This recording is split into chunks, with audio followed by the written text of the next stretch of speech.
Right now, Bitcoin is literally coiling up for one of its biggest blast-offs in history. And my favorite small cap altcoin continues to set new all-time highs literally every single day. And just why the entire crypto space is about to change. Right here, right now. But the biggest question is, are you a moon boy or a little itsy bitsy baby chicken? Welcome back, everyone! I'm your host, Bobby Bonebreaker, and as you can see, I'm very big, strong, and full of testosterone. Also, I don't look like Harry Potter at all. In fact, I tend to fancy myself more as a Ronald Weasley type of guy, if you know what I mean. Wow, we have a lot to be jumping in today's webisode, guys. This is probably the most excited I've been for an upcoming week in a very, very long time. We have some big news coming out towards the middle of this week. But more importantly, I said it, I'll say it again. I said it, and then we had a massive breakout, and then we had a little bit of retest, but I'll say it again. If there's ever been a calm before the storm, it is what we see right now in these charts. Absolutely very big, guys. So we're going to be getting to that. And as well, we're going to be covering my favorite altcoin, which I've been covering every single day for weeks and weeks and months at this point. And I'm just a little surprised that every single day that I've been looking at it, it's been a new all-time high. After a new all-time high. So without any further ado, if you guys are new to the channel, make sure to hit that like, subscribe, turn on those post notifications so you never miss these absolutely time-sensitive critical alert updates. Absolutely very big. We have 18 days left on our 5 ETH April competition, so make sure to check that out as well. Also, there will be a change of scenery here very shortly. I'm in the middle of actually moving, so lots of nice stuff to deal with, and without any further ado, that's it for me. Without any further ado, let's jump right in. Wow, absolutely huge, guys. So we can start off here with Bitcoin on the 6-hour chart. After this inverse head and shoulders absolutely played out as beautifully as one could ever predict. However, what is happening right now is the most important part. Breakout, over $3,000. Pull back almost immediately. In fact, massive dirty dumpage. However, it seems as though we found our legs, and look what is happening right now. Is this the calm before this absolutely beautiful week opening up? And we see a lot of other stuff on some of these charts as well, in coins that are not Bitcoin, and as well on the entire cryptocurrency market cap chart. Very, very big stuff. And if we go to this weekly chart, in just mere hours from the time I'm recording this video, we are going to be opening up a new weekly candle for Bitcoin. At this point, like 9 consecutive weeks, we have just been absolutely crunched down underneath 60,000.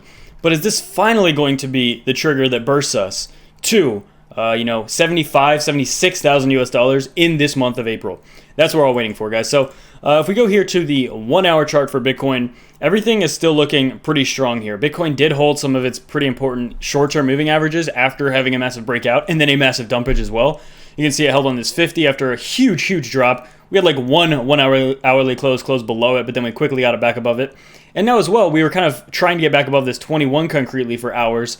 And currently, that's literally what we're facing right now. We're this 50 and 21 hourly are just like right together. And Bitcoin is right in the middle of both of them. So Bitcoin's battling that right now. But you can see, guys, after breaking out of this inverse head and shoulders, we have a little bit of a back test. And this is very important that we break out here going into this week. Going into this new upcoming week, we see that happening right here. And as well, more importantly, this, almost 3-month ascending triangle as well. The blast target up around, 75,000 US dollars. So we want to see Bitcoin complete that. It's been struggling. It has just obviously been, not easily getting above those levels. In fact, 60K has been incredibly difficult to break. But with that being said, a lot of these altcoins have been doing really well in the meantime. BNB, Link, ADA is actually up a little bit today as well. Uni, obviously Ethereum, just a couple dozen buckaroonies below its all-time highs. All-time highs around 21.95. Currently, we're at 21.44. Just a few minutes ago, we were like 21.50. But guys, there's no convincing me that we're not in the middle of this Ethereum breakout as well. Still, breaking out of this 2-month symmetrical triangle, getting a backtest of the previous all-time highs. And again, I think over this upcoming week, this new week coming up, remember we have the Coinbase NASDAQ listing in just a few days here on Wednesday. And I just think that, unless something would go extremely wrong, which I don't foresee happening. But again, nobody knows, for sure. But ultimately, I think these breakouts are just going to continue breaking out. Ethereum specifically, Bitcoin also is just in a very bullish posture, I think. You see it very nicely here on this weekly chart. And Ethereum, again, I just think it's in the middle of a very strong breakout here. And as well, one of my favorite smaller cap altcoins. It's not really a micro cap at this point anymore, but one of my favorite smaller cap altcoins that I have been riding along the journey from the very beginning here. PRQ set another new all-time high today. And as you can see, for like you know, going back actually the entire month of April so far, it's almost been an all-time high every single day, give or take like I think 3 or 4 days here. So like the last 4 days in a row, or the last 3 days in a row, it's been a new all-time high for PRQ.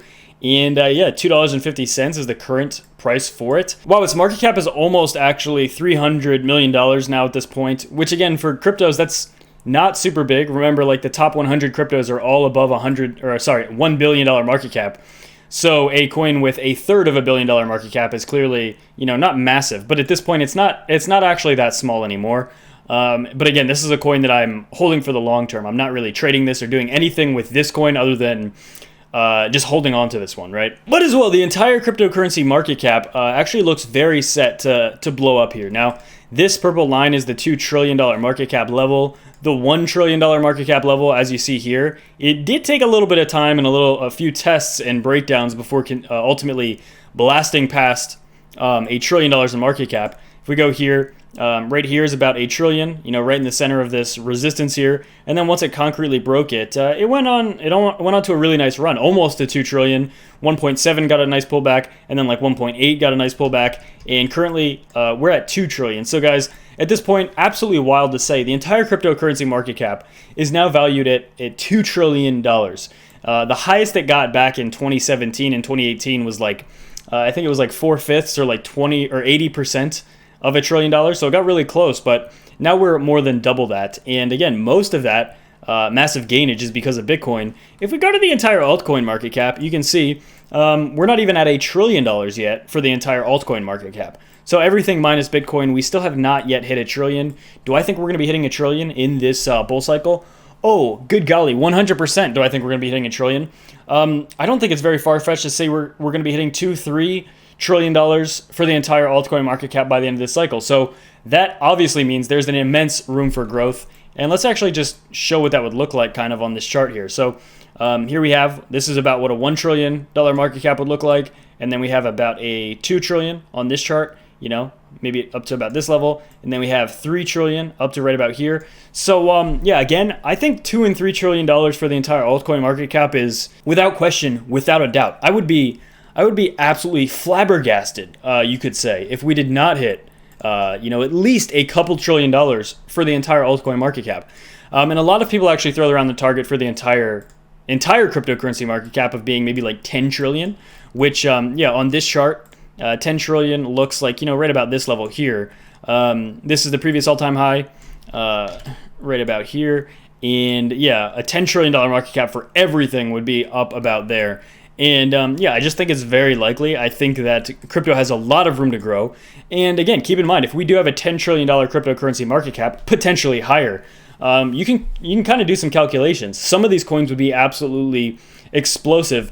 And we have to also factor in the fact that the Bitcoin dominance at a certain point during that, let's say we did hit 10 trillion for the entire cryptocurrency market cap, at a certain point, I think it's extremely more likely than it is not that Bitcoin's going to be at least below 40% dominance, which this is what it looks like on this chart. That's a pretty big drop. It went all the way down to like 35% in the last bull cycle. But guys, ultimately, I just don't see how that trend isn't going to continue. I just don't see how, with so many technologies in the crypto space, you know, I still think Bitcoin's going to be number one, but with so many cryptocurrencies in the space and so much developments and so many new applications, things that we can do with crypto, why would the cryptocurrency dominance just stay in Bitcoin when there's going to be new technologies that are going to expand over the next few decades if humanity lives that long? As I said in a previous video, if there's one thing that technology does and does better than anything,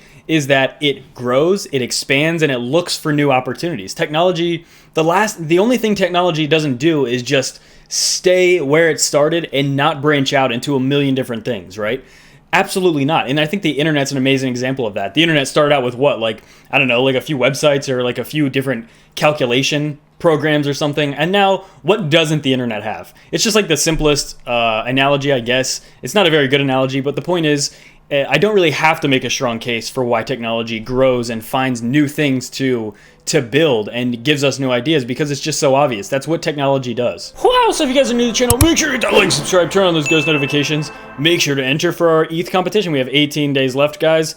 And as well, without any further ado, I might be busy the next few days. Well, I will be because I'm going to be moving, but these videos don't take too long, so I probably shouldn't have a problem doing a video. And I'll see you in the next one. Bye bye.